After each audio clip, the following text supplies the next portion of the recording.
అసలు ఏం జరుగుతోంది? అసలు దేవాలయాల వద్ద ఘటనలు ఎందుకు చోటు చేసుకుంటున్నాయి? గతంలో పాలించిన పాలకుల పాపం వెంటాడుతుందా? లేకపోతే ప్రస్తుత పాలకుల నిర్లక్ష్యమా? అధికారులు మొద్దు నిద్ర వేయడం లేదా? తప్పులు ఎవరు చేసినా అనుభవించేది ఏ పాపం ఎరగని భక్తులా? 4 నెలల్లో 2 ఘటనలా? ఏమైంది ఈ యంత్రాంగానికి? ఇలా రకరకాల ప్రశ్నలు చాలా మందిని వెంటాడుతున్నాయి.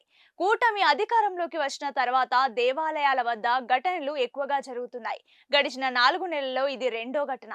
తొలుత తిరుపతిలో వైకుంఠ ఏకాదశి ఘటన కాగా, ప్రస్తుతం సింహాచలం దేవస్థానం వంతైంది.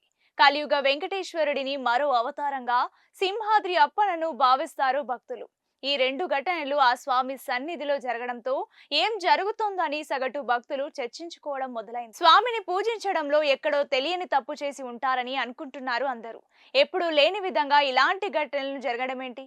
ఒక్కసారి ఏపీలో కీలకమైన దేవాలయాల్లో శుద్ధి చేయాలన్నది కొందరి పండితుల మాట. అప్పటికైనా దేవుడి ఆగ్రహం చల్లారుతుందని అంటున్నారు. జనవరిలో వైకుంఠ ఏకాదశి సందర్భంగా శ్రీవారి వైకుంఠ ద్వార దర్శనం కోసం తిరుపతిలో 8 కేంద్రాల వద్ద టోకెన్ల జారీకి అధికారులు ఏర్పాట్లు చేశారు. అదే నెల 10 నుంచి 12 వరకు అంటే 3 రోజులకు 1.2 లక్షల టోకెన్లు జారీ చేస్తున్నట్లు ప్రకటించారు. వైకుంఠ ద్వార దర్శన టోకెన్ల కోసం భక్తులు టోకెన్ల జారీ కేంద్రాలకు చేరుకున్నారు. బైరాగి పట్టేడలోని రామానాయుడు ఉన్నత పాఠశాల వద్ద భారీగా తరలి వచ్చారు భక్తులు. రాత్రి వేళ దాదాపు 9 గంటల సమయంలో క్యూ లైన్లలోకి భక్తులను అనుమతించడంతో ఒక్కసారిగా పరుగులు తీశారు. భక్తులు లోనికి వెళ్లే క్రమంలో తొక్కిసలాట జరిగింది. ఈ ఘటనలో 6గురు మరణించారు. టీటీడీ చరిత్రలో తొలిసారి ఇలాంటి ఘటన జరిగింది. ప్రస్తుతం దానిపై లోతుగా విచారణ జరుగుతోంది. అధికారుల నిర్లక్ష్యంతోనే ఈ ఘటన జరిగిందనేది జరుగుతున్న చర్చ.